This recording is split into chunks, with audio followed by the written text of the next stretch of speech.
I'm scared to play volume.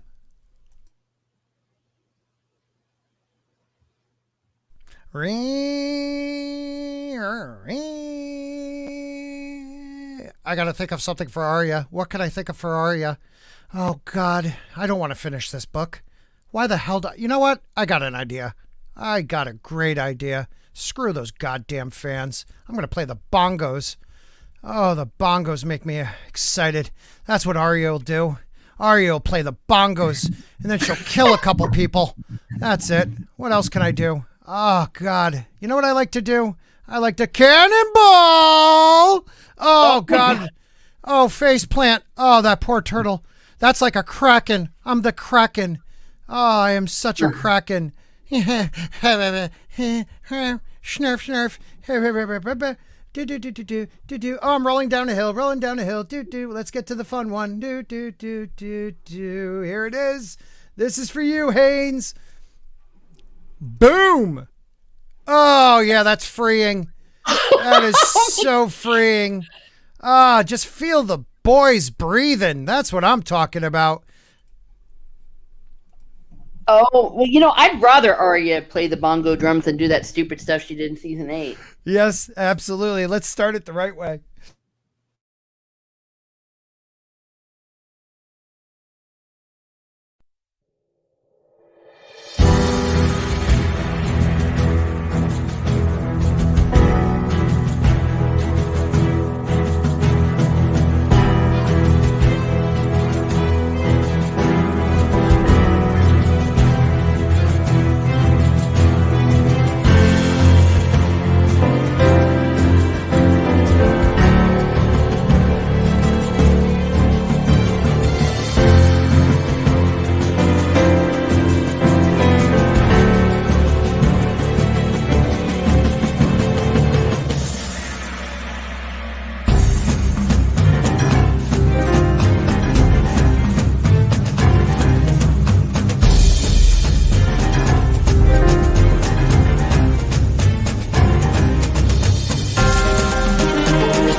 Like my bongos? Do you like my bongos? Welcome to Monday night. It is Memorial Day in America. So thank you to the troops and to everyone who has given the greatest sacrifice for freedom.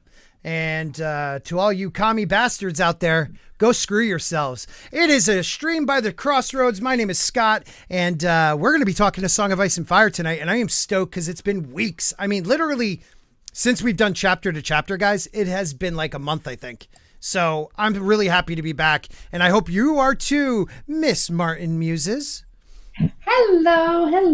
Good How are evening. you today? How are you? I'm doing very well. And as you said, remembering those who gave the ultimate sacrifice. Yes.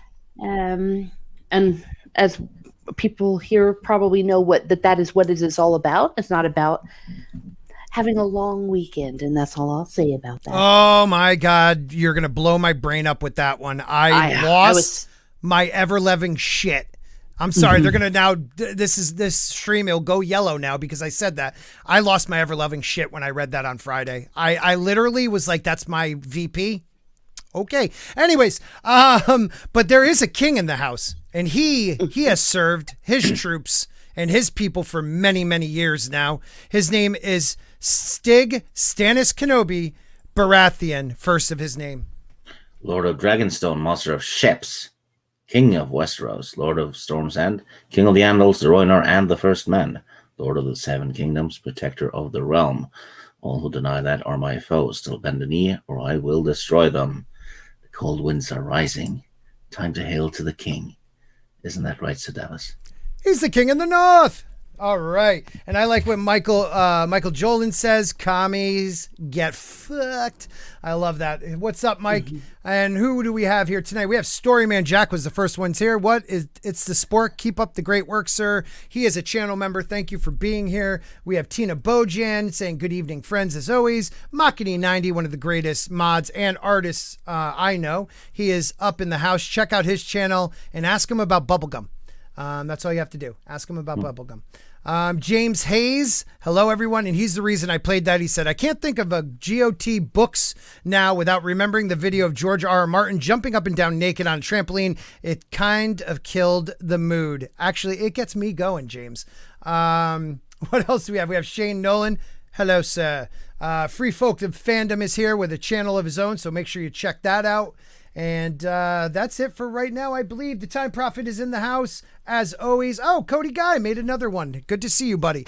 This is definitely different from my other streams. Cody's a newer follower. Gary sent him my way.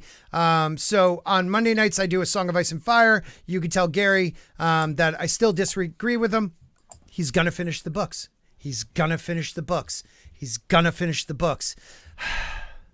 No, he's not. He wouldn't be jumping that confidently if he wasn't. Yeah, right. Right? Naked and free, just thinking about what is John going to do in the next chapter. So, yes, this is my Song of Ice and Fire because I do what I like to do now. I just do what I want to do. And Wednesdays and Saturdays, we just bullshit. And if topics come up, they come up. If they don't, they don't. No, not really reading articles anymore, just doing my thing, enjoying chatting with friends. We usually hit an article or two, but we really don't read it. We just... if there's a quote, we might read the quote. But other than that, it's been a lot of fun. So, which chapters are we doing? We are doing Catelyn 4, Catelyn 6, Bran 6, Arya 9. So that's chapter 45 through 47. So, okay, and I'm doing the Bran one. Yes, you are doing the Bran one. You have Cat, and I am closing it out with Arya. So that is us. So we are going to start off with Cat, but anything you guys want to talk about before we actually go over the synopsis that we read off a wiki of Ice and Fire, which is a Westeros.org site.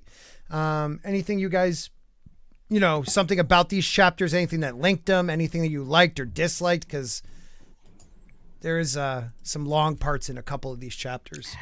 Well, douchery. I don't know if that is a theme because I guess everyone's a douche at one point or another, but holy crap. I wanted to take what's his name, stupid dumbass, the same person that killed John Wick's dog goes and what he did. Theon. Yes, Theon. Thank you. I'm so mad about it. I can't even remember his name. I mean, it just reminded me that everything, if everything comes to him the way it did in the show, including getting his winger-dinger cut off, he had it coming. Right. Oh, yeah. He had his winger-dinger coming? Really? His winger-dinger was coming. Too much information. I mean, that was early on in Game of Thrones. We heard about that with the prostitute Rose, but yeah, he rose to the occasion on that one. Off. He did. Don't refer to Teresa as the prostitute Rose, though. Oh God, did I go there? Affie Allen, it played him with more heart than I would actually think of the character. Also, in the books, we don't see as much in later chapters. Like there's a whole. Well, we'll talk about it later on. But Affie Allen did a great job. He's a really good actor. I liked him in the first John Wick too. He's such a good prick. This kid. He plays such a good prick. He really does. He really does. Maybe his prick performance was due to someone giving him a tip. Oh. Okay, let's. Wow. Or some pointers. We did get a good. Hold on. We did get a good. You'd appreciate this pun from the Time Prophet. A Game of Thrones breakfast would have bran flakes. Bran flakes. 6 out of 10. Okay. I mean, that's high for you. That's good. Yeah. That's good. Yeah. Because if I give him a 10 out of 10, he's not gonna. No, he's not gonna work hard. He's not gonna work hard. Yeah. All right. So we're gonna start out, like I said, with the synopsis of Catelyn 6. After we're done reading the synopsis, we'll discuss.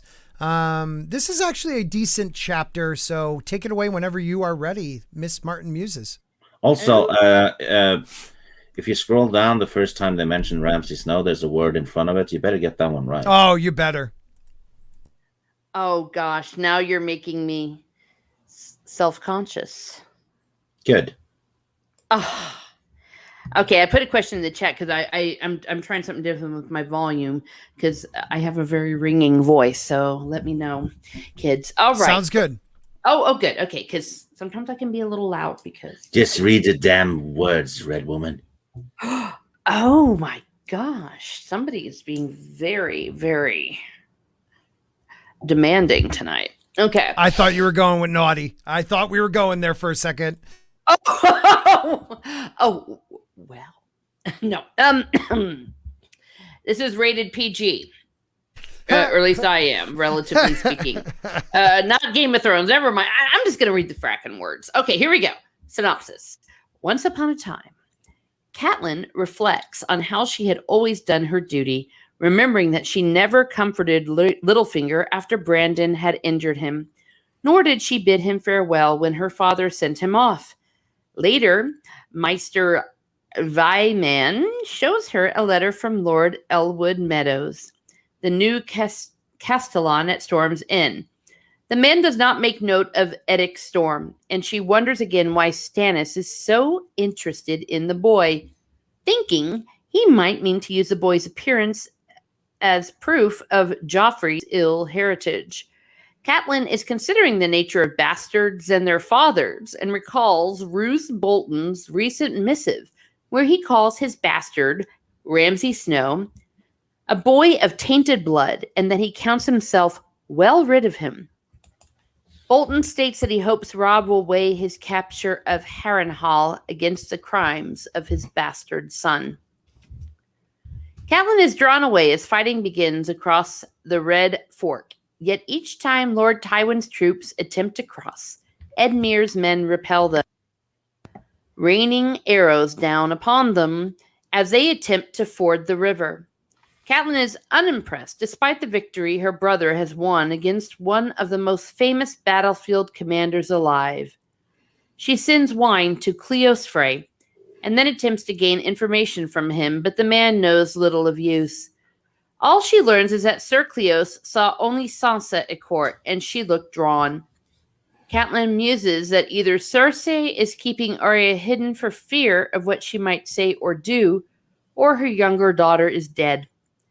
Catelyn does not consider Tyrion a man who might be trusted at his word, despite what has transpired between the two of them. She then learns the results of the great victory, that Leo Lefford has drowned, Gregor Clegane was badly wounded, and the great knight Strongbor taken captive. Yet despite the fact that they were winning, she is still afraid. Dun, dun, dun! All right. Nice. Oh! Sorry, I just saw that. I am being scolded in the chat. Ooh, who is that from? I thought the word you wanted me to say right was Vyman, not Oh bastard. my God, it's bastard. Bastard. I'm sorry, bastards. Bastard. Okay, Catelyn is considering the nature of bastards. Yes. There we are. And that's a big thing with her. Throughout her story, the idea of bastards rules her thoughts. Jon Snow, legitimizing bastards. What bastards do to a good man that fathers them, what bastards do to a realm.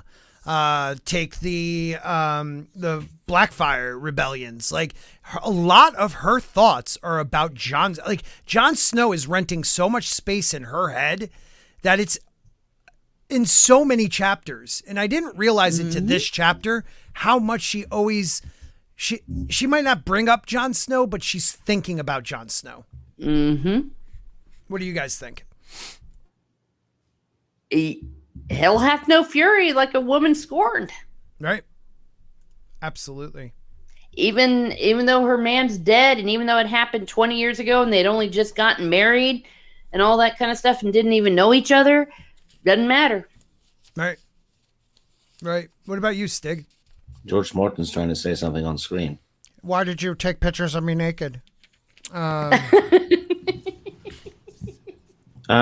this chapter is kind of, there's not much in it. It's like a transport chapter, stuff happens. It is. And you get a bunch of info dumping. Yeah. And a lot of reminders. Like Edmure being a moron and not realizing it. Like Edmure wants glory. And I thought about that. You know, Edmure wants glory because his father is he is one of the greatest generals of the last probably 50 years. If you think about it, in the Nine Penny Kings Rebellion, you know, the last Blackfire Rebellion, you know, he gained acclaim through that. And I really believe Edmure believes he has to have that. You know, Rob's winning victories and growing, and this is his little nephew, you know, and I think I'm thinking, this is me because we don't get his point of view, but I think Catelyn's fears are her brother's arrogance and wanting to be glorified. Does that make sense? And usually in this story, if someone gets arrogant or cocky, whatever it is, it backfires. Right. It really backfires, which is why I'm worried about Stannis, because he was boasting about how he defeated the wildlings. I know, which, come on. Bad sign. You had like battle horses and they were on foot, not even ready for you. There's a couple things in here that actually, like, I didn't realize, and I looked back to verify it. There's a Davos chapter in this book, the early on, where they talk about, when he talks about storming Storm's End before the Shadow Baby is let loose, underneath Storm's End. And he talks about using the night lanterns to blind the people in Storm's End so they won't see them coming when the troops attack, and to be able to use that appropriately. And in this one, Tywin tries that, and it works against him because his people don't know the land as well. Like Stannis knows Storm's End back and forth. He knows where to attack, where to use that blinding light. These guys try to cross a ford they don't understand. And they have, I forget what those things are called. They're like big jacks in the water so you can't get your horses through. And people are drowning in the water. And there's enough coverage of the forest where they're just hidden behind the trees, raining arrows on them. But it also is something where Tywin doesn't put a lot of effort in. He attacks a couple times and then he just heads, southeast. Like he's gone. One of the biggest decisions he makes. I think Tywin doesn't sacrifice men needlessly, I think. Right. He's more careful, and he doesn't necessarily want to wipe them out. He wants, to keep them at bay, rather, something of that attack was kind of more like a message. Right. Like he didn't even, like if he got across, but if he didn't, he didn't.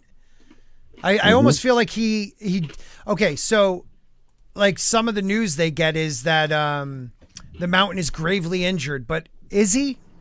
It's almost like he used it as a ploy, and then he heads southeast, which the only thing, even as we're not reading ahead, the only thing southeast of where they are over here is really going towards King's Landing. River Run is right here. Okay. Yeah. And southeast, you can go to Harrenhal or you can go down to King's Landing. So. Yeah. Yeah. He knows what he's doing. Yeah. Yeah, definitely. As much as I think he's personally a douche, he is obviously a genius, a military genius. And he's, if I'm still correct, one of the few that really truly understands that Stannis is not anyone that you even think about underestimating. Mm-hmm. Yeah. Tywin has full respect for Stannis. Yeah, even fears him. Yes. Mm-hmm. Yes. Tywin is one of the smartest generals out there. He does things that other generals probably would not do because they don't see it as honorable. But we hear that discussion with him. Is that in the books or in just the story or in the show where he says it's much later. I can't go over it. Damn it. I think it's in the books too. But we also get a conversation between Kat and Brienne where you realize that they respect each other.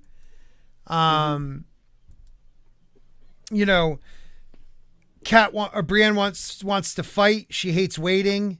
And, Kat's like, oh, people die in battles. Knights die in these battles. And Brienne looks at her with those blue and beautiful eyes. As ladies die in childbed, no one sings songs about them. Mm. And they seem to start respecting each other a little bit more. But yet, I find it funny because Kat in this chapter also like envies Brienne. And it's like, how can you envy Brienne? Like, is it because, you consider her life being less, I don't know how to say this, but like you envy Brienne, but Brienne is like in a world where women aren't. And she is one of the better fighters in that world. And she seems to think it's like an easier world for her, but she's this ugly, tall, gangly woman that men make fun of, but yet she could probably kick the crap out of most of them. You know what I mean? Like, I don't know why she would envy that. Well, it's like a politician, isn't it? They can't seem to identify at all with the common people, right? Mm-hmm. And I think that's the case with Catelyn. She just can't. She just doesn't get it, because between the two of them, Brienne has it far rougher than Catelyn. Mm-hmm. Yeah, but true. Catelyn is very self-obsessed, though, because quite often self-absorbed. Yeah. Yeah, when something bad happens to someone, rather than thinking about how that person feels, she's thinking about how it made her feel. Yeah. It's almost like the victim card thing. No, that's very true, man. I didn't think of it that way. What's up, Darren? Yeah, I didn't even think of it like that. That's absolutely correct. Yeah, she kind of makes it everything about her in a sense.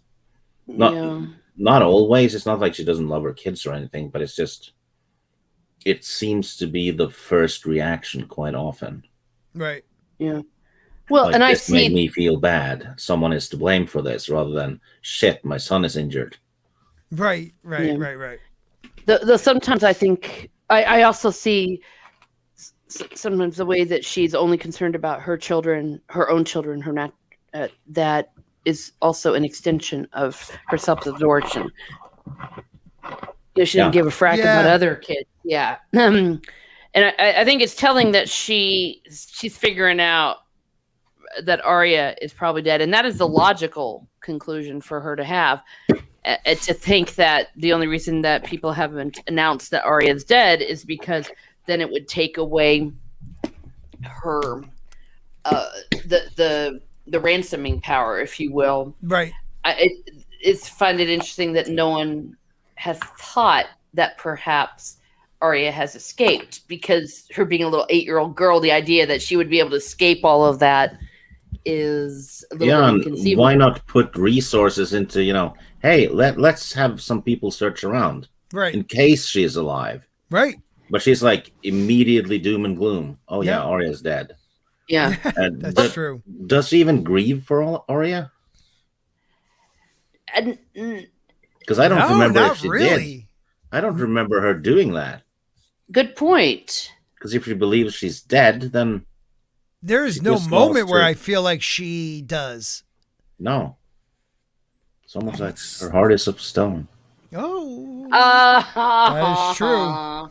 I do love that we get like a couple different things going on in this letter from Meadows. Courtney Penrose is dead. Stannis has taken over. The Castling garrison bows to him. She wants, where is Robb at the moment? Oh, he's marching towards the crag. House Westerling. We first get our first hearing about them. And then like kind of just to Brienne, she's like, he says nothing of Robert's bastard. Edric Storm, I suppose yielding the boy with the rest. But why does, Stannis want him? Perhaps he fears the boy's claim. A bastard's claim? No, it's something else. What does the child look like? And then we find out the child has black hair.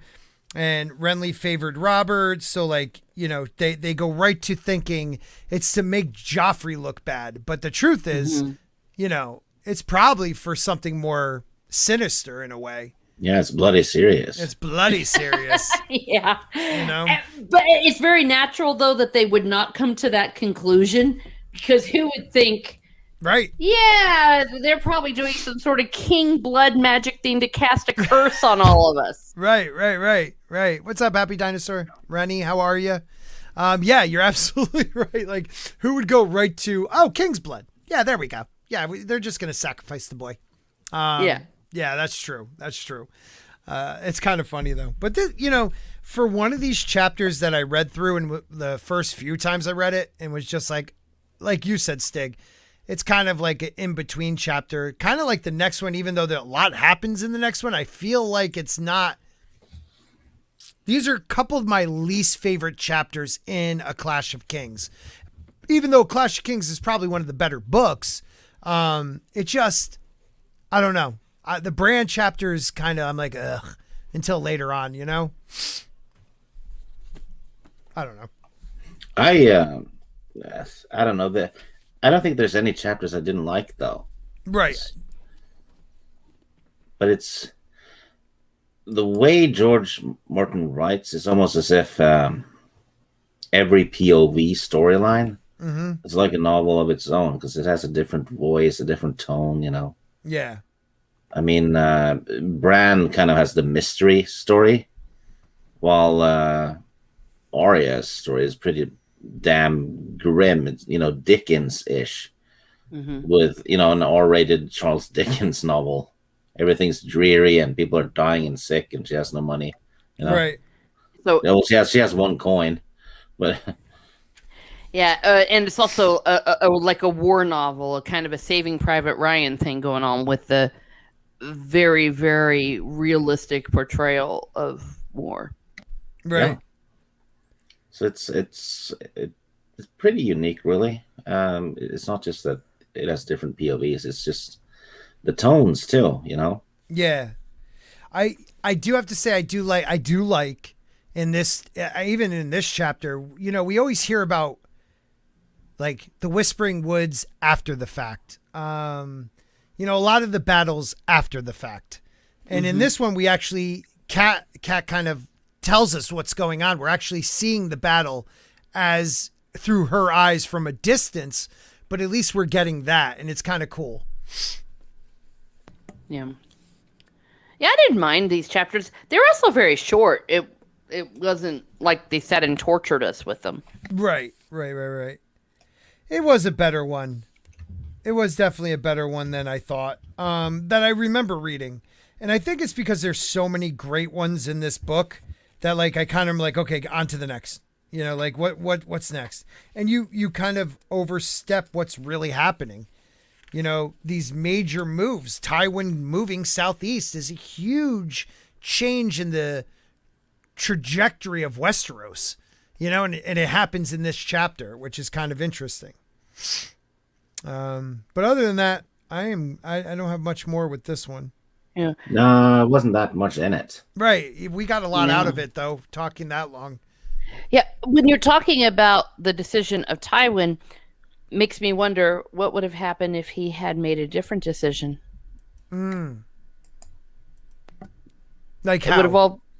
Well, if Tywin, if I'm understanding correctly, that Tywin is starting to focus on King's Landing Right. and all that, then Right. that would have meant if Oh, he right. had not done so, that when the Battle of the Blackwater happens, It would have been over. Yeah, it would have been lost. Yep. No matter Yeah, how great that is. He's kind of caught in between two, though, because Yep. if he pushes too far north, then King's Landing is unprotected. Yeah. And he might have just gotten a word of Stannis having taken Storm's End, and then pulls back. Yeah, Right. because he's like, "Oh, we are effed. We need to." Yeah, we got to regroup and we got to take care of this. And like you said, yeah, Stig, you know, Stannis is the bigger threat in his mind. I mean, taking the seat of your capital is also bigger than taking your ancestral home. Yeah. So yeah, that makes sense.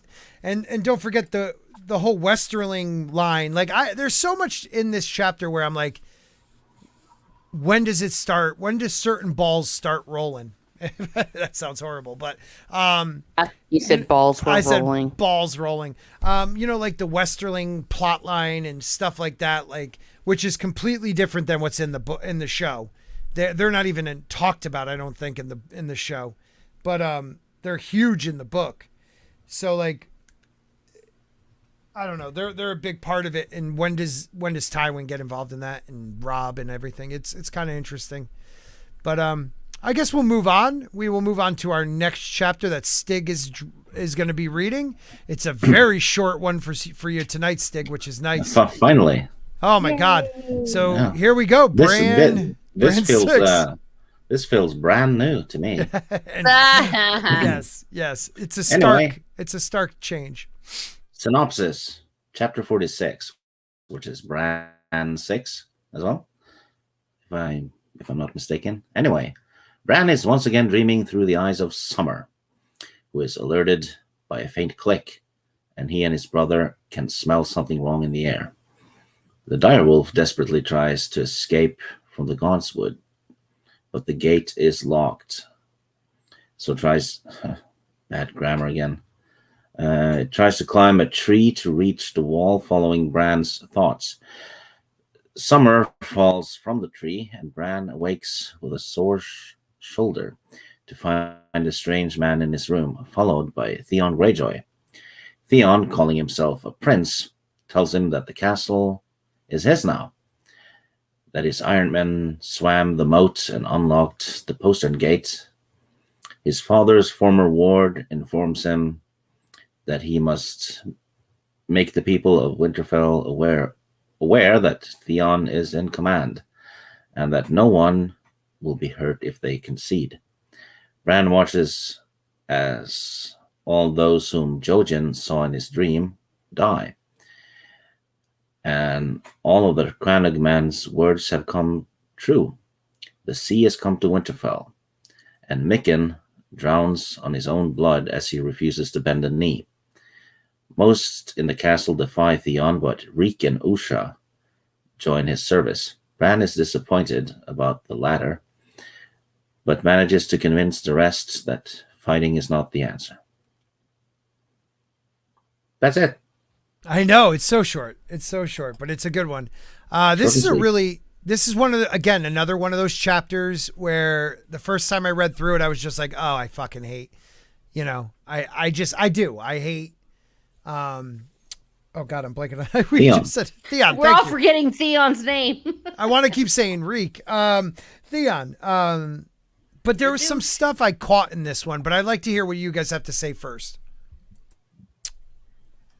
Well, I go kind ahead. of already said it from the beginning, where I just wanted to take him and smash his stupid, smug little face, and I'm a prince, and now you gotta respect me, and all that. It's like, way to go. You're sitting there bullying a crippled 6-year-old. Oh my God, I know, right? And it's pretty violent, this chapter. I mean, the bald man drove the point of his spear into the back of Mikken's neck. Steel slid through the flesh and came out his throat in a welter of blood. A woman screamed, and Mira wrapped her arms around Rickon. It's blood he's drowned it on, Bran thought numbly. His own blood. The green sight has come true. And don't forget, the first 3 pages of this chapter is a wolf stream. Mm-hmm. Which is, there's one part where, he gets a faint whiff of man smell he did not know, stranger, danger, death. So it's almost like the wolves knew what was coming. Yeah. Yeah. It's interesting. Always listen to the wolves. They know what they're at. They really do. What else? What did you get from it, Stig?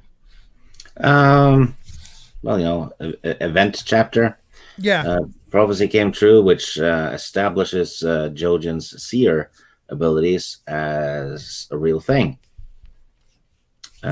Basically establishes something that was a mystery before, right? And and it's also done well because it's show don't tell, right? Right. Because Right. it shows us and Bran that hey, Jojen was he was right. There's He knows something what about he's this talking kid. about. Yeah, trust Jojen when it comes to his visions, right? Right. And Or rather, trust the visions, but not the interpretation. That's another thing entirely, isn't it? Yes. right. And it shows seemingly Usha jumping ship and joining the enemy. Right. Right. Yeah. Oh, I was so pissed the first time I read this. Yeah, and Little we knew. But I mean, that's a wildling, you know? yeah, and I do you guess think? there's more as wolf dream establishment that Bran not only dreams as a wolf, he lives as one. Right. Mm-hmm. And if it wasn't a dream and he had the capability of what a ward can do, he would have known ahead of time. That's another thing like this wolf dream tells you. The wolves will give you, a heads up. He probably would have had enough time to at least rally some men to set some type of defense. But because he has no control over these wolf dreams yet, he doesn't know how to interpret because it's still more summer than Bran. Mm-hmm. The boy is not really at all in control. He is just following what he's sensing what the wolf is going through. And even the wolf tried to climb trees and jump out of the godswood, probably to get help. But it's definitely a setup for later when Bran's like, I'd rather be in my wolf, and Jojen explaining to him, don't get lost in that. When you feed, you're not actually feeding, but he could use it as a tool. And that's what green sea eaters and wargs, that's why they're so powerful is they have these tools they can use, not just to hunt, not just to attack, but to warn them, to see things, birds, things like that. This to me was a very important wolf dream that the first couple times I read it, I'm like, God, this is a long wolf dream, Mm-hmm. Would you agree if I said this this chapter is kind of like the closest you'll get to a magic system chapter in this fantasy story? Oh, Interesting. Because it has a lot of stuff involving what we Real should call magic. Yeah, because Jojen's visions and Yep. Bran's wolf dreams. The whole chapter is full of both. And it's full of both proven to be real. Like you said before, Jojen's dreams are actually his visions have come true, and the wolf dreams are real because we see it. We see the warning we would have had if he had control over it, but we know something is coming and it's going to be bad. So that is interesting. We're starting to see more and more magic. And this is one of the stronger ancient magics that we're starting to see is real. So that's a good way of putting it. Also, you see the getting to Theon, you see his Douchery. not just I hate him so much. I do too. But his he's not Iron Islands, but yet he doesn't believe he's a mainland. So, but yet the people of Winterfell right now see him as Iron Islands, but the Iron Islands people are like, why are we doing this? Why are you making, why are you taking wards? Why are you bending the knee?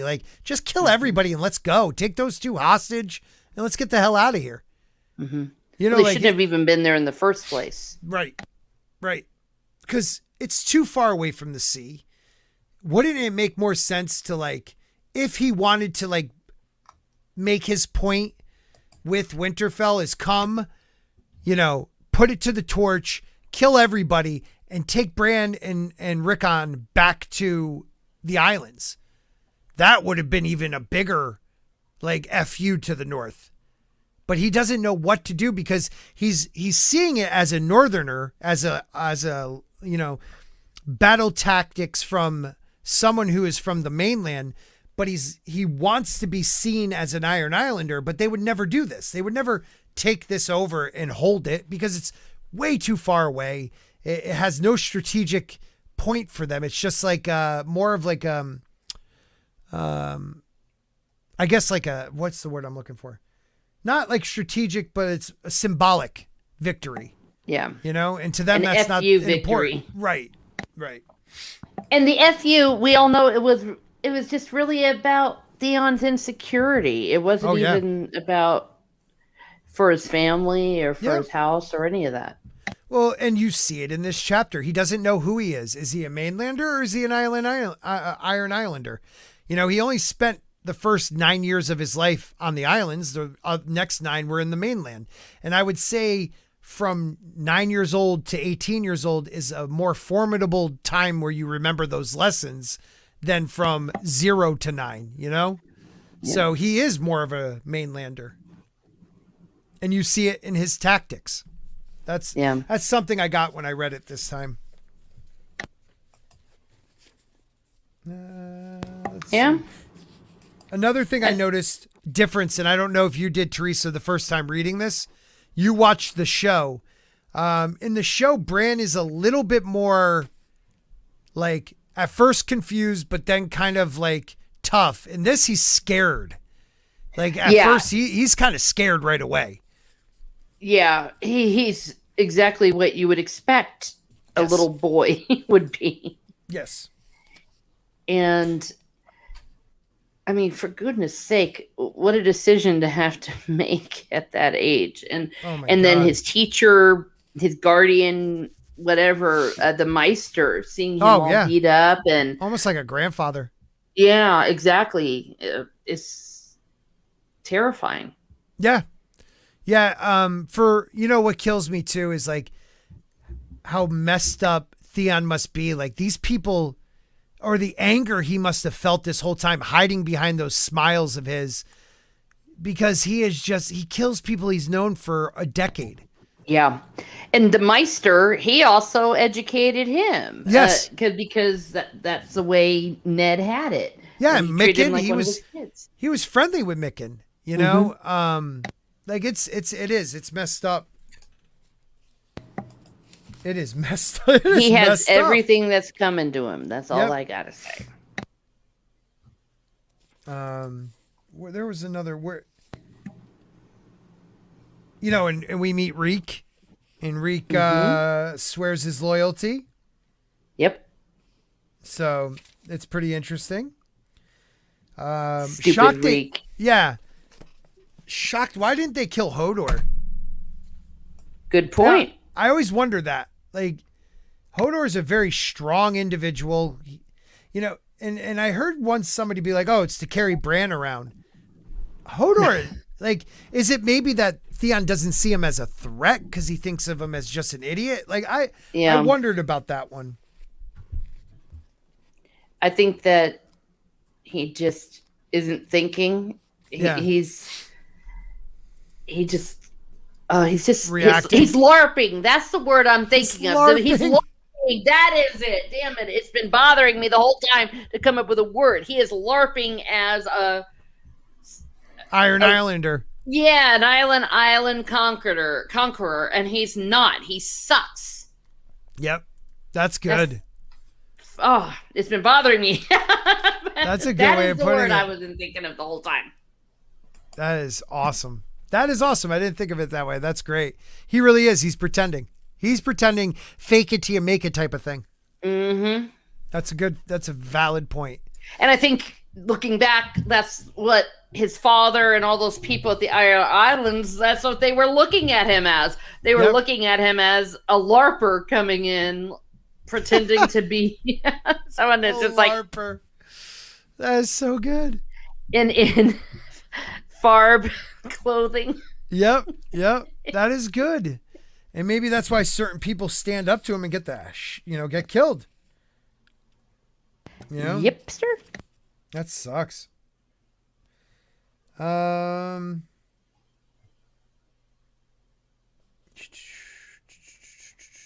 like how Osha kicks that dude's ass.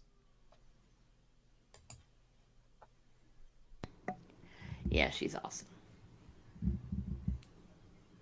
I don't know. I never liked her. I like her because she reminds me of a younger old Nan. Yeah, maybe. like she has that knowledge old Nan has, you know? I don't know. I feel like she's the younger version of old Nan. Could be. Yeah. Why don't you like her, Stig? I don't trust her. Oh. Understand. She is a woman. Oh, what? All right. Anything else in this chapter, guys? These are a couple fast ones. This next one's a little longer, of course. But if you guys are ready, I'll move on to that next one. We'll have a nice short stream tonight, but that's always a good thing. So the next one is Arya 9. Arya, here, let me do this first. There we go. Arya 9. Arya and Hapai are eating tarts in the kitchen when the Bloody Murmurs return, this time with nearly 100 Northmen as prisoners, along with their Lord Commander Robert Glover and Aenys Frey. Fargo Hoat claims that Lord Roose Bolton fled with his host after the battle. Sir Armory Lorch has the men imprisoned in the Widow's Tower. Arya tries to convince Gendry to help her free the Northmen, but the apprentice smith is happy enough where he is and wants no part of it.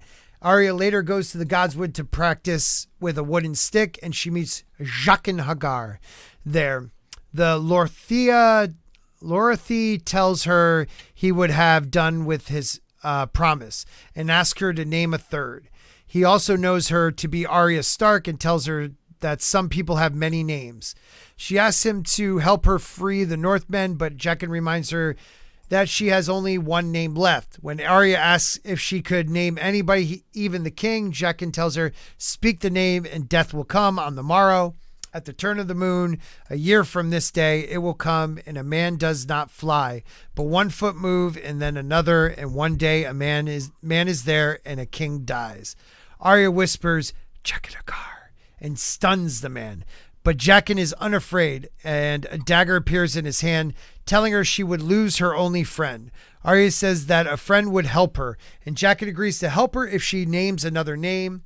They go and find Rorg and Biter, and Jaqen tells her the hungry gods will feast on blood tonight if a man would do this thing. But Arya is resolute. Jaqen brings Arya along and has her demand several kettles of hot soup from the cooks. Each man takes one of the huge kettles, with Rorg carrying 2, and they invade the tower where the prisoners are kept. Boiling soup flies everywhere as the guards are dispatched, and when Rorg unlocks the door to the cell, Robert Glover thanks them and asks if they are from the Brave Companions. Arya is confused, but has no time to ask him what he meant when fighting breaks out in the great castle. Jaqen wipes blood from his sword on Arya's shift and tells her that this is her work. Later, Arya takes back the name and asks if she still can name a third, but Jaqen responds that she has gotten far more than 3 deaths. As she watches, Jaqen tells her the debt is paid and the man that he must die, and his features change as he passes a hand over his face. Arya asks who he is and if she could learn to do the same, but Jaqen tells her she would need to go with him across the narrow sea. He leaves her with a coin of great value in the right place and tells her that if she ever needs to find him again, she should give the coin to any man of Bravos and say, Valor Margulis, Jaqen, who claims his name is as dead as Arya, then disappears into the night.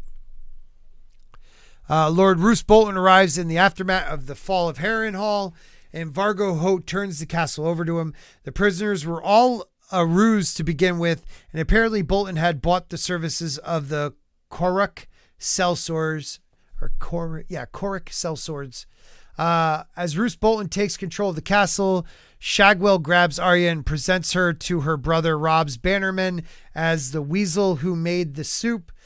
Bolton asks her name, and Arya tells him Nan. The Lord of the Dread Fort then asks if she is afraid of leeches, for he claims that a man must purge himself of bad blood. When Arya tells him she is not afraid, Bolton names her his cupbearer. The banner over the gatehouse are changed to the flayed man of the Dread Fort and the direwolf of Stark. Arya watches as the Bloody Murmurs parade Sir Armory around naked, then feed him to a caged bear, and she thinks to herself, a bear all in black like Yoren. Dun dun dun. All right. Good, so I had to do it. Oh, yeah, no. Well, those chapters always end with something like that. Yeah, right, right. Also, this is where the show kind of changed stuff because Oh, they big time. made Arya Tywin's cupbearer. Right. Yeah. Like they never have that conversation they have. Even though that is like one of the best changes from book to show. Yeah, that was a good change. That was a great change. It was a good change, except for the fact that I never bought that Tywin wouldn't figure out who the heck she was. Yeah, he figures out she's a higher born person, but he never figures out she's Arya Stark because he just, how would Arya Stark ever make it that far to Harrenhal? You know, like that's the only reason I could see why maybe he wouldn't have figured it out. Yeah, but for me, you look at the age, you look at all of that, and the fact that Arya Stark, no one knows where she is, and then this kid shows up. I'm just saying, Yeah. I always felt in the show that he would have been like, wait a second, let's look into this. Right. But I mean, those were cool scenes, don't get me wrong. I thought I was not on camera. I'm huffing on this. Oh, he's smoking. Oops. I don't care anymore. Yeah. Nah. I'm actually going to be quitting it sooner than later. I made promises. It's legal. I mean, yeah. Oh yeah. I mean, it's nicotine. Not like you're doing crack cocaine. Right. Or marijuana. I'm not doing either. Yep. But you know, like, it's a good chapter, but this is one of those big differences from book, like you said, Stig, book to show. So people that have never read the books, a lot of this, the first time is like, wow, this is a big difference. Like, you know, this terrible person getting fed to a bear finally, like someone who was such a horrible person in the books, you know, meets his end in a horrible way, which is great. We always love that. Yeah. Yeah, I do too. I love it. Roose Bolton is one of the ones that it's tough to know where that guy's allegiance lie, but still he's a man of the North. He, you know, helped free the Northmen from Harrenhal. He took it back. So at the moment, still a good dude, I guess. We think. There was one thing I definitely wanted to go over. Oh, the whole, you know, her naming Jaqen H'ghar and instead of like in the show where they kill all the guards to escape, this was to kill all the guards to save the Northern men, which I thought would have been a much better plot point, showing how Arya would not let those men be left. You know, like she is Arya Stark of Winterfell, no matter what name she's using. And she wasn't going to leave those guys as prisoners. And I thought that was so much more powerful than what they did in the show. And I understand in the show they had to get her out of Harrenhal because people that would have recognized her were coming into Harrenhal. But it's kind of cool that now she's a cupbearer to someone who I would think has visited her family home before and still doesn't know who she is. Yeah. Now, do we know why Roose Bolton maybe might be shifting his alliances? Is that happened yet and I missed it? No, not at all yet. All right. He is a man of... We're seeing things he's done to strengthen his house. You know, like when they fought at the... is it the Green Fork with Tyrion and his mountain clan? Like he sits back and pushes like the Glovers and the other people to attack, but his men were you know, like there's things we're seeing, but as of right now, no. Because think about it, Rob's winning. Rob is winning, you know? So he's an opportunist. Yes. Okay. I just jammed my finger so hard. I'm okay. And that hurts so bad. The thing about the Boltons is they were in the North, the one house that stood against the Starks for the longest, for control of the North. So you always got to remember the history of it too. You know, there's other houses in the North that also fought the Starks at thousands of years ago, but it was the Boltons that held on till much more recent than any of those other houses. And they always felt that they deserved to be in control of the North. You know, so they always have that arrogance about them. Mm-hmm.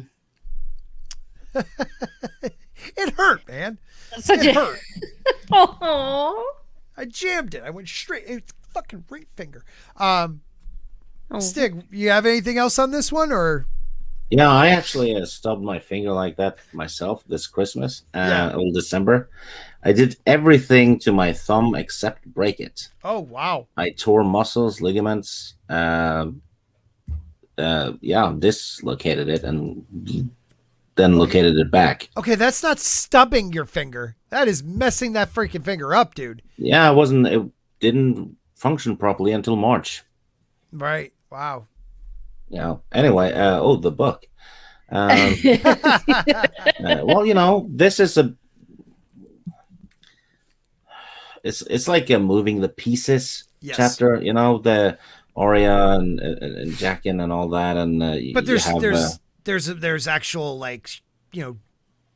battling going on, but yet you're absolutely right. It's kind of moving the pieces. Yeah, which kind of started in the previous one with Catelyn. Yep. Pieces were moving there, and in the Bran chapter too. Right. All of a sudden, the pieces are moving all over the place. War is chaos eventually, and it's kind of what we're seeing, isn't it? Everyone's moving back and forth and changing places, and maybe allegiances, bad things are about to happen. Yeah. And I think that's why I'm having trouble coming up with things to talk about this. Not because there isn't things to talk about, if that makes sense, but I feel like this anticipation. Yeah, it's building up, and the book is called A Clash of Kings. It's called that for a reason. Kings need to clash. They do. Yes, they do. If you don't have that control, it's definitely there's some clashing going on. I wanted to announce something because I haven't done it on this stream yet. So the 4th of July this year is a Friday. So I guess I'll do it on the 5th of July. But on the 5th of July, I'm doing a giveaway. Oh. And it's for this Mandalorian 10-inch pops thing. What are they called? Pop? It looks more than 10 inches, though. That's what she said. But it is. I'm going to do a giveaway. You have to be a subscriber to the channel. Like, share, make a comment, do something else. You know how these people always say that. I don't have some generic thing. I'm going to have my daughters, I'm just going to spin up and down my my subscriber list and just have them point at one person. And that's who's going to win this. Aww. Hopefully they don't live, in Japan or something, and it's going to cost me a great deal. But trying to get some more subscribers. So I thought, I also hate the freaking Mandalorian, to be honest with you, and it has Baby Yoda. I can't stand him, so I want to give it away. If I win it, you die. Whoa. That escalated quickly. I'm so sending it to you. I don't care. I would just be like, pick this guy, kids. What's up, Jacob? Happy Memorial Day, my friend. Orville Nation popped in the chat too. A good friend. How you doing, PJ? Make sure you guys are subscribed to him. Makini's telling you to smash that like button, share the stream. But yeah, so I'm going to do a giveaway on July 5th. At the moment, I'm at 1444. I'd like to get to 2,000 subs. If I don't, I really don't care. But it'd be nice. So pass that along. Giveaway, people. Get your friends, your mothers, your fathers, everybody. So maybe you have a better chance. Higher your number of becoming a winner. But yeah, anything else with this one? Get a Baby Yoda. Baby Yoda. I freaking hate his ass. I do have some cool ones though. Wait a minute. Hold on.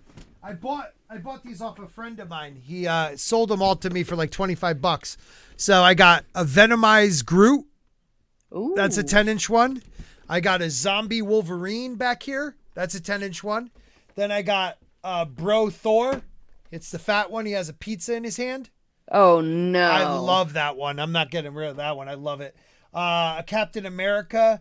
And then there's this other one that I found kind of interesting. It's a I don't know if you can see it's Iron Man, but he's wooden.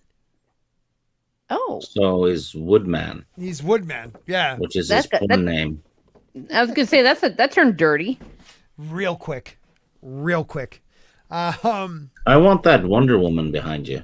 I love that Wonder Woman. Where is she? Right here? Wait a minute. Where No, did I go? she tipped over. Oh, she she fell got over. canceled. This was my daughter's. She's so good. And like this comes off. And yeah. Hello there. Hello there. Yeah, she's powerful. It's a good one though. I think it's from the first movie. Probably. There we go. So yeah, giveaway, people. Giveaway. I have nothing else on that one. Anything else you guys want to talk about? We've only been going an hour, so if you want to talk about anything else, we can. Next week we're going to talk about that, which I never got to. The race swapping and how big of a deal that race swapping is for the new show coming up. It's a much bigger deal than people realize. And I think the people that are writing the show, it breaks the lore. One of the biggest reasons a Dance with Dragons happens is because of this guy's family. And it's kind of breaks the lore like you'll never understand unless you look at the lore, you know, and it tells me that the writers don't care. They don't care about the lore at all, you know? Yeah, speaking of which, I was going to say, well, we could talk about that, but, you know, when you said, is there anything else you want to talk about? I had that in mind. I'm actually reading through the Fire and Blood right now, just those parts of that, the Dance with Dragons, the original Dance with Dragons, to see what all the fuss is about. It's one of the better parts of the history. Yeah, I find it's a lot of fun. I'm having fun listening to it. Very interesting characters. Yep. Daemon Targaryen, the Rogue Prince. You got some. There actually, it's one of the better eras of the Targaryen line. Some really like weak kings and powerful queens, and you know, it's the downfall. It's the downfall of the Targaryens 100 and something years before it actually happens. Yeah, that's when they lose their dragons. They right? lose most of them. Yes. Mm-hmm. And they start caging up their dragons, and that's a big deal, you know, because a dragon, like certain animals in nature, you cage them up, they don't grow as big, you know. Yep. And we start they learning the die in effect. captivity too. Yeah, and even the small folk, you know, don't forget what happens with the dragon pit. It's a very good thing to read. Yeah, I have that right back here. Yeah, if you cage up small folks like midgets, they die too. They die too. Oh my gosh! I keep trying to keep them, but they just keep dying. Maybe their lives were shortened. Yeah. Oh no! It's such a good book, though. I mean, it's a tough book to read. Some people think, but it's good. Like it's kind of more of like I've read a lot of this in short things that George has done, so it's like the Silmarillion in a way. Yeah, in a way, it's a textbook. Yeah, it's lecture, not story. Right. You know? Yeah. Well, and you can read it in little sections. It's just like a textbook or a history book. You don't necessarily have to read it from cover to cover. Right. Sporking has better bookmarks than I do. Oh, this one is from Vinny Art. He did that when the Fandom Menace Volume 1 came out. So that's his The City of Venus, one of his comic books. It's gorgeous, man. And there's another one. What did I do with this other one that's really awesome? I mean, it's freaking awesome, but I don't know if Vinny did it or somebody else. But I'll find it another day. But that's a really cool one too. For some reason, I love bookmarks. It's weird. Yeah. Yeah. Darius, what is up, my friend? Darius told me that he was unsubscribed to the channel. That's why he hasn't been around for so long. So guys, make sure that you share out these things so that people that might not be following me on whatever platform you're sharing it to, that might have followed like the channel, that they know that maybe they've been unsubscribed. But I've been unsubscribed twice to your channel. I know, isn't that crazy, dude? Drunk 3PO 4 times. Seriously? Yeah. Who else? Mary and Lethal Lightning once. I think it was Lethal Lightning. It's crazy too, man. And thank you for the popcorn super sticker 149. First one tonight, and it always makes me feel good when I see it. Thank you. I'm starting to get used to people like super chatting and stuff, so I like that. Thank you, sir.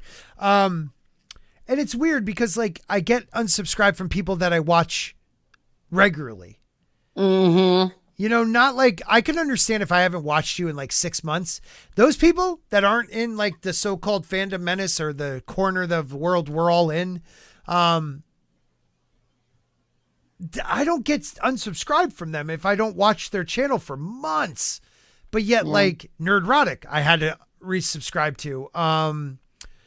Yeah, there's a couple like Midnight's Edge After Dark. You know, like I was still Geeks and Gamers. Geeks and yeah, the big ones. And that's why I think that YouTube is full of grade A Bolshevik when they say, "Oh, we're only doing." Yeah, that was a good pun. That was a good pun. Why? Thank you. And it's a way of saying a word without saying a bad word. Yes. That they say, "Oh, it's like inactive or whatever accounts." It's like, well, that's Bolshevik because these are active accounts and we are actively watching them. Yes. So they're just pulling it out of their butts because they target people. We know that. And I know that, what's his name? Steven Crowder is suing the frack out of them, and I hope he wins. I do too, because he followed their rules and they gave him a channel strike and he couldn't.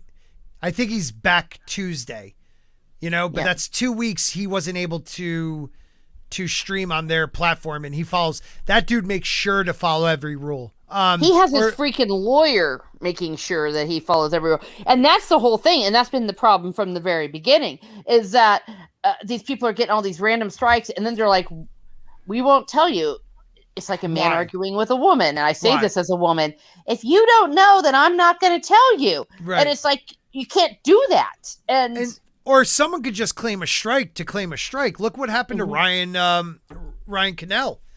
Oh, yeah, the Naughty Dog thing? Yeah, Naughty Dog. The Naughty Dog thing. A third party of Naughty Dog, so related to that company, came after him, so it wasn't like directly from that company. And the one good thing is that man did not back down. He did not fight. And I respect the shit out of him for it. And look how great he has done since then. Yeah. You know, like I'm a Crowder mug clubber. I don't care if people like leave my channel if you don't care. You know, people get offended. Ooh. Crowder is one of my favorite channels ever. Like he is hilarious. Quarter Black, him. Like if I could ever get any of them on this channel, I would die. Gerald, all of them. They're amazing. Well, and the work that they do is important. Good. It's good work, you know. Yeah, and the way he goes and does his change my mind debates, all of that. Important. Absolutely important. And ever since Joe Rogan went off the platform, you don't have these open discussions anymore. And we're realizing that. Look at I'm sorry guys if this is getting a little off topic, but look at what the media just did. A year ago, the president at that time said that the flu came from China. You know, and he said it was from Wuhan. There was a good chance it was from this lab. And everyone went against them because Fauci went against them. And now Fauci admits it most likely came from that lab.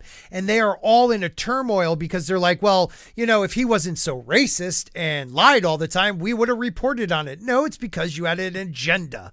Yeah, exactly. And all the people who had their channels struck or had things taken down because of quote unquote misinformation that actually turned out to be information. Thank you. Which is why we were so against them censoring in the first place. Absolutely. Yeah, and CNN got busted with a hidden camera. One of their directors got busted saying, we engaged in propaganda.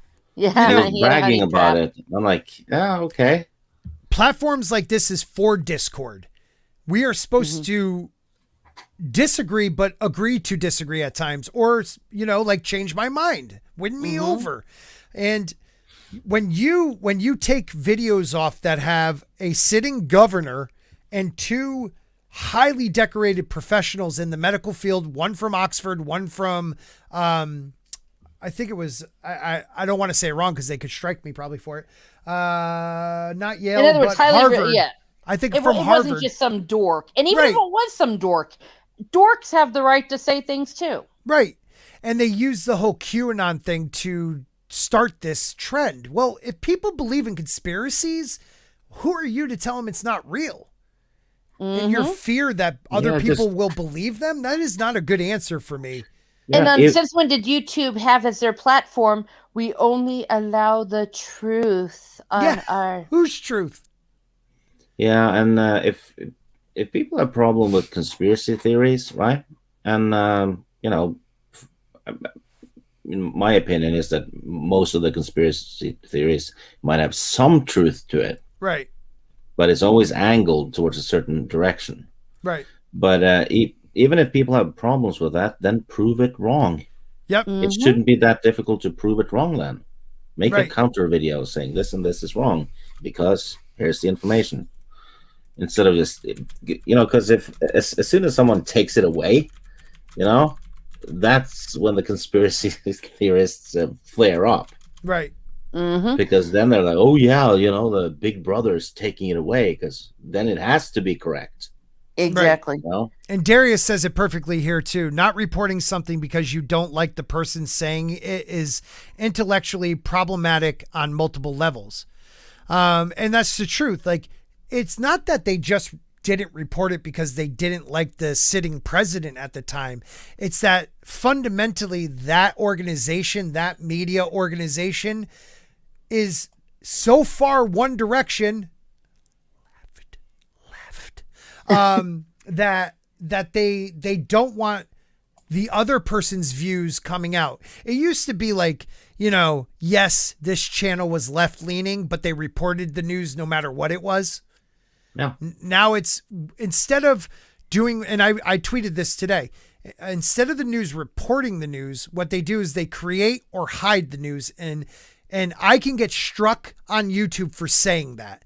That's what blows my mind. My freedom of speech from a company that's from this country, America, I can get struck for that because they want to censor, what is it, bullying? Because I think differently than the left. What is it that causes them to believe they could do that to me? Well, and you want to talk about misinformation, all that Russian conspiracy collusion.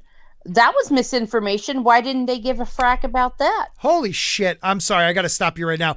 Teflon TV is here. One of my favorite channels. I am like honored. Holy crap, dude. I am so honored, man. That is awesome. That is awesome. I don't even know how you found my channel, but respect, dude. Love your channel. Love your Song of Ice and Fire. Sorry, we are completely off topic right now, but you know, we go where the topic takes us.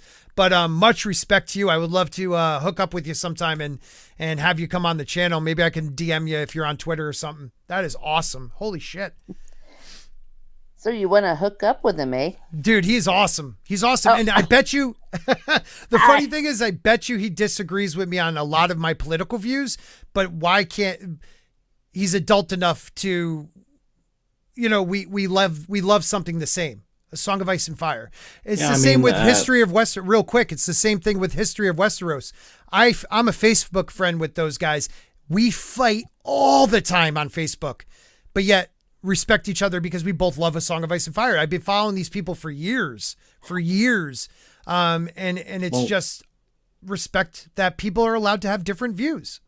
Well, it's, you know, a lot of people these days, myself included, you know, have been talking about how we want politics out of pop culture and all that, which means we should be able to, you know, we should put the money where our mouth is and have discussions with people who are politically different when we talk about entertainment. Yes. You with know, entertainment. Song of Ice and Fire, you can view it differently. Yeah, because if we want politics out of entertainment, then we would be hypocrites not to talk about entertainment with someone from a different political standpoint. Right. Yeah. And I think at the end of the day, what we usually talk about when we are talking about we want politics out of our entertainment, I think we're really saying we want propaganda out of our entertainment. Because I've got no problem with politics in I mean, look at A Song of Ice and Fire. It's all political. Exactly. I love it. You, I love you know it. It's propaganda. That's the problem. Yeah. the worst political position to be in these days, I think, is being a centrist, because it's politics is like a horseshoe. You have the right and the far left on each tip, Mm-hmm. and you have the centrist down at the center. But the right and the left both have diarrhea, and diarrhea runs downwards towards the centrist. Hey guys, subscribe. Thank you, Rennie. Thank you, Miss Martin Muses, for putting Teflon's link in here. I'd be shocked if people don't follow him yet. If you don't, really, please check out his channel. He has some really awesome theories. And he's a smooth cat. He is definitely a smooth dude, man. I really appreciate that he's even here. I'm honored. I'm like a little struck by that one. Thanks, man. Yeah, I think it's really important that we can't be afraid that because we don't agree politically or even socially, that you can't be friends with people.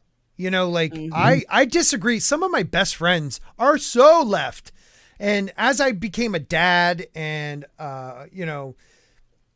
older, my views changed a little more right. Right doesn't mean you're an ist or an ism. Right doesn't mean you hate people that don't look like you. It just means that financially, I'm more conservative than I have ever been. Some social things, I'm a little more conservative. I used to be because I look in the faces of my own children. But live your life, live who you are, be who you are. I will wave your flag with you. Just show me that same respect. That's all I ask for. You know, Exactly. back when we grew up, right? 80s, Yeah. 90s, 70s, whatever it is, it was okay to have different political views. And Yeah. for the most part, people didn't even talk about it that much, because Yeah. it was, It's such a hot people's button personal thing business. now. Right. Yeah. But, you don't uh, talk Religion and religion. politics. Right Yeah. there. Say that again, Miss Martin Muse. Yeah. What I was taught was in mixed company, you don't talk about money, religion, or politics. Absolutely.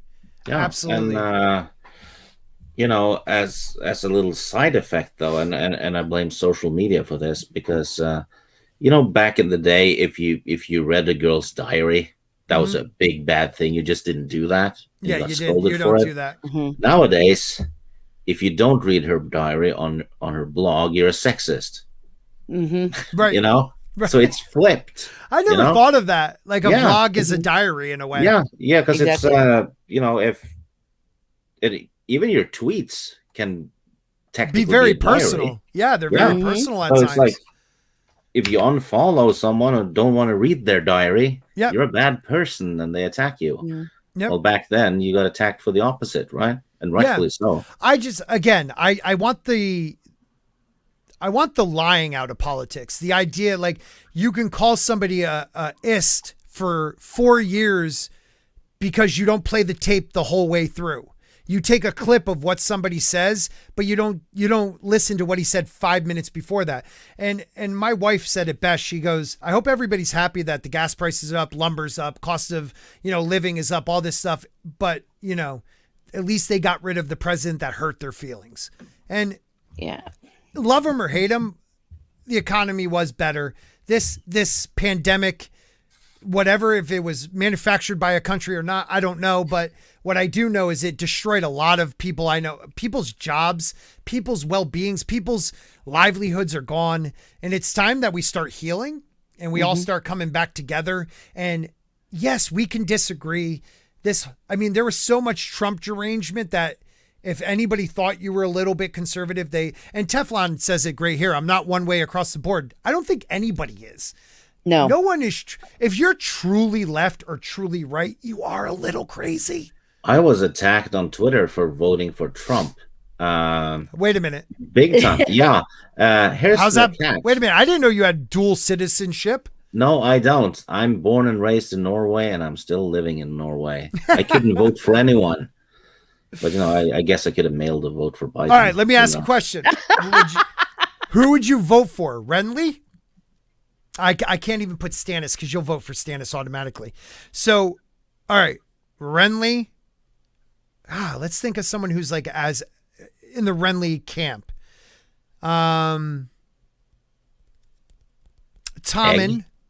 Oh, egg. Oh, so we're going different eras. Okay, let's No, do that. I don't know what you're talking about. I want at to all. kind of keep it like in the same realm. So Tommen, Renly, or one other person like a Manderly or something. Who would you vote for?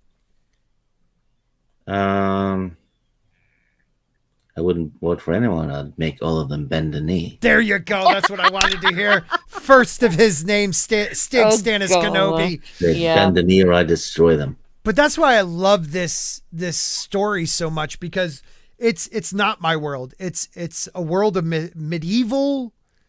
It is Yeah. very medieval, like Europe, but Yeah. it's also some Mediterranean because of Bravos and Essos. Some myths. It's medieval mystical. Europe. It's the War of the Roses. It's in England. In I mean, Europe. look at the yeah. map. Yeah, Yeah, you I had mean, England, if you look at the Italy, map, you're right. Rome, Corsica, France. Did I show Southern you guys the map thing? That Yeah, George you Martin did. But why don't you show it again? Reflip it. Yeah, I'll send you the What up, link. Drunk 3PO? God, I got some big names in here today. I got Teflon Don, Drunk Oh, 3PO. well, I guess I'm just chopped liver. Well, liver is tasty with some Chianti. No, we got the great Drunk 3PO, good friend of the channel, great man, handsome, not the most handsome, but handsome. I still go with Paulie. Stannis is the one true king. Oh, Teflon agrees with you. Oh, Yes, Stannis is the one true king. good man. Renly is a usurper. He is. I mean, if you think about it, if you believe by rights of victory, which I believe in, that the Baratheons are the ruling house, Stannis has to be the king because those children are bastards. So it's We'll Stannis, put a link in the private chat. and he's still alive. I love it. And he's the only one who protected the realm against the wildlings. Yes. I mean, nobody else wanted to go up there. Nobody sent a single man. Stannis went there himself. Yeah, look at that. Holy cow. Yeah. The southern part of Westeros is Ireland upside down. Oh Stuck my God. I never onto- know that. Yeah, it's just stuck Let me see if I can blow that up a little bit.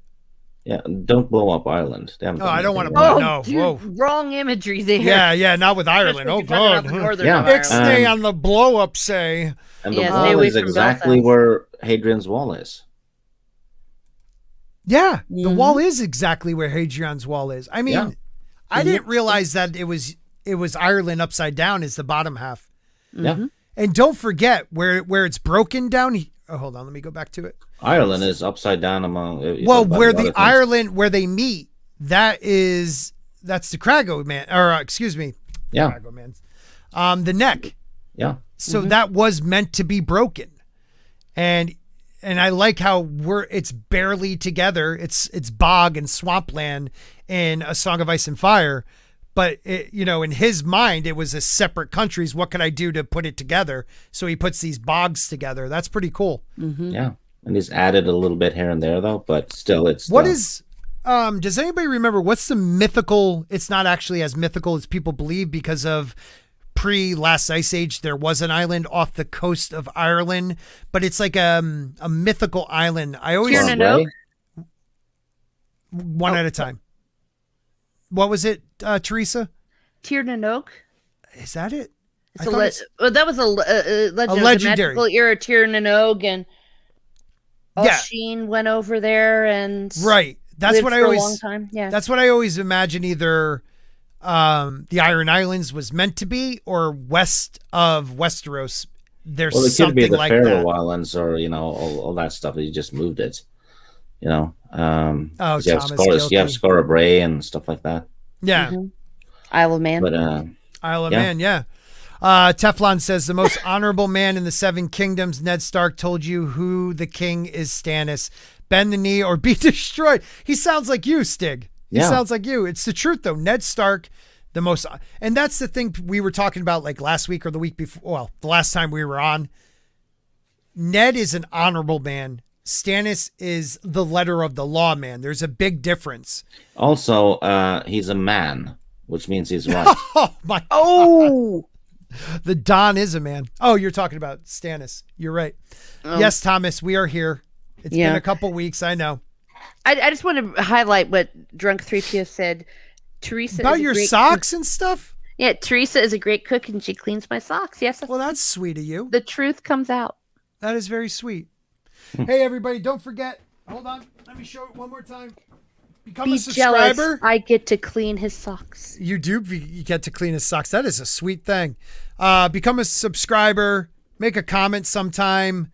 Maybe tweet this thing out. But this could be yours. On July 5th, I'm doing a giveaway. My daughters will pick the name. I don't have some special random software that'll choose it. So I'm just going to spin up and down my my subscriber list, and my daughters will choose who wins. So you could have been a subscriber since day one, or like a Gary. Gary's been a subscriber since almost the beginning. Or you could be a new subscriber and win this awesome 10-inch Mandalorian with that little baby friggin' Yoda. I can't stand him. That's why I'm giving it away. All right. Thank you. Teresa, that's sweet that you clean his socks. I know. All you ladies can just sit and be green with envy. And you know you are. You know you are. Oh, man. All right, we're going to wrap this one up. Next week, we will be talking about how changing, and it is, changing the race. And I would love to hear what Teflon has to say about this. Changing the race of a Valyrian to be a black gentleman kind of really messes up the canon of that section of A Dance with Dragons. Yeah, it messes up the Targaryens because... go ahead.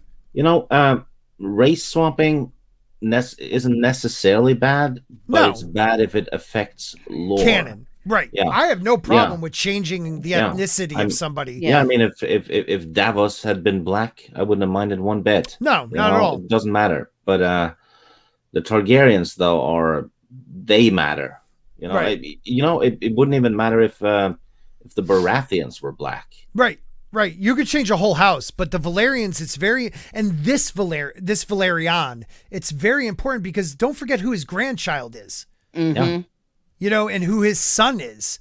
It's very important because how are you going to question that if there is, the baby doesn't look Valyrian, which we know that the Valyrians don't have the stronger gene. Look at how when a Dornish person marries into the Valyrians, the Dornish gene takes over the Valyrian gene and I know we're talking genes now, but it does. They take more of that look of a Dornishman. And that was a big deal with the Blackfires, the rebellion. So I'd love to know. He is such a Mogwai. Oh, what a ripoff. Thank you. Dude, man. You know what it is? Yeah. He's Groot 2.0. Because everyone thought Groot was good. Baby Groot? Yeah. Oh. He does the same crap. It looks a lot. All of a sudden, it looks like the marrying a Groot with a Mogwai. Yeah. If you put the two together, you got Baby Yoda. Look at what Baby Groot does. He eats stuff and he's doing all kinds of cute, weird things. It's the same thing Baby Yoda does. Yeah. And now it looks like they're doing the same thing with Ghostbusters with the baby Marshmallow Man. Yeah, they are, man. They're trying. I so swear, hard. if they ruined that movie with that, I gotta say though, they showed Bill Murray loving it. He loved it. So I don't know. We'll see. But yeah, we'll talk about the race swapping of a Valyrian. How it's not a big deal to race swap, but when it affects canon, should they do it? And do these people even know what the canon is? We're gonna probably they don't. Right, I know. And after that, we'll probably go into more of the iceberg theories because I really dig those. We'll get deeper into the iceberg. Yeah, the iceberg theories are cool. Oh, it's a lot of fun. And hopefully... Good for a chill stream. Yeah, and hopefully one of these days, I'd love to hear Teflon Don, his views on this stuff because it would be really cool to have someone of his importance in the fandom to... I'd love to hear what he thinks about the race swapping of a major character like that. But as long as he realizes that Stannis is the king, he does realize Stannis is the king. I mean, he's been talking. It's fine. Dude, check out his channel, Stig. Really, I think you'll like him. Yeah, and I'm looking forward to more iceberg stuff because I think it would be a Titanic stream. Oh. Oh, I couldn't help it. I came up with that. I'll never let go, Teresa. I'll never let go. Yeah. She should have made some room on it. Please have Tony Teflon on. You guys would mesh well, Scott. I think we would. Thank you, Rennie. You're the best. I love you, Bitch babe. should have just gotten on the stayed in her seat in the lifeboat, and then Jack would have been able to save himself and not have to worry about saving her. Right. Remember They your would have just met on station the woman. Carpathian. Yeah, they just met on the boat afterwards. Orville Nation for $5. I hope Sporking News Network never goes woke. What would a woke Sporking be? Oh my gosh. Dead? I don't know. You know, and the funny thing, the thing? actual term woke, it's not a bad thing to be woke. It's how they turn, the left turn wokeism. It's wokeism I can't stand. Yeah. Like, I believe in being woke, being awake to, like, what things are really about and the beauty of people around you, but it's the wokeism. It's the politicalizing of everything. You know what, though? You know that scene where, with the door and DiCaprio sinking? Yeah. You know what the soundtrack for that should have been? What should have been? The Doors, The End. This is the end. My only friend, the end. I like it. All right, Teresa. Yeah. Let them know where they can find you. Just let that sink in. God. Oh, that was a very cold statement, Stig. Okay. Right ahead. It's rubbing off on us. Okay. You can find me on Miss Smart Muses, where I talk about what makes me laugh, makes me cry, makes me happy, makes me sad, or just really ticks me off. And where else am I? Teresa2_Martin. You'll find me here on Sporking's channel, on Nina's now and then, talking about various things. Alora talking some Star Wars and trivia if it comes back. They're on a hiatus right now. Oh, I'm sorry, on Geek Blend. My gosh, I am fatigued. My brain cells aren't working. Yeah, I'm with you. I'm so tired, and I have to get up at like 2:30 to go to work. So yay for me. That's why we need to make my channel huge, so I don't have to wake up early anymore. There you go. Make you. Sporking great again. Yes. Yeah. Yes. Yeah. I mean, usually when it wakes up, stuff is huge. Well, it's at least rising. Mm-hmm. Oh my gosh. Well, yeah. Okay, I know it's a fact. It's science. Follow the science. Science. Yeah. Science always points upwards. Yeah, I missed the Geek Blend too. Those guys rule. They asked me to be on the show once and I fell asleep. I'm such an idiot. It's midnight for me here. And but I may have a famous Aussie on Saturday's show. So keep on Twitter, people. We might have an Aussie sighting on Saturday. Oh, cool. Stig, you don't have anything to tell anybody about anymore, do you? No, not much. You Bilbo'd the shit out of that. Yeah, it was awesome. I did. Well, I came back again though. Eventually. Oh, you did? So yes, I went there and back again. Oh, a Hobbit's tale, a Stig tale. Yeah, but I don't do that much YouTube anymore because I simply don't wanna. I don't give a shit. But I do like talking to people about nerdy stuff like this, so Yeah. I'll still do that. And I'm on Alora's channel, OG Star Wars, every Thursday. I think we probably have had an anniversary already. I'm doing it for a year, talking about George Lucas era Star Wars, which is the real Star Wars. All who deny that are my foes. That is true. Yeah, that's pretty much it. And I play trivia with Geek Blend sometimes, Yep, I can't wait to get back on that show with those guys, or on that show with those guys for the first time. Yes, I know it's 2 a.m. That's why I love you, Time Prophet. You make every single one of my streams, so I appreciate it, brother. He's quite clock sure of himself. Yeah. All right, everybody. You too, Stig, or early rather. Oh man! All right, everybody. Make sure you check us out Wednesday for our free flow and dump. And then Saturday for a, what do we call it now? A Sporking Steamer edition. And I would like to give, I forgot to do it. Hold on. Because I promised I'd be doing this more often. Is that the third episode? Something to that effect. Something to that effect. I'd like to give a shout out to my Oberyn Martell level members. That's Valliant Renegade, Larry, Lady Tauriel, and Culture Casino. And to my highest level, the Littlefinger people, Tina Bojan, Toxic Man Flu, Jake D, I call him Jack, Who Knew, and I think that's it for that level. Thank you guys so much. You help keep the channel afloat. You got me all this new equipment that I don't freeze up anymore. And this one goes out to the rest of you guys. Put a spork in it. We are done. Peace out, everybody. Have a good night. Yeah.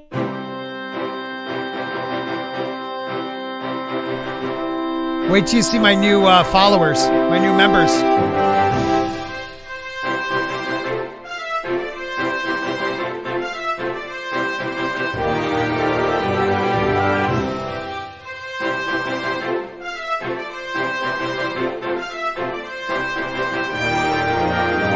Good night, everybody.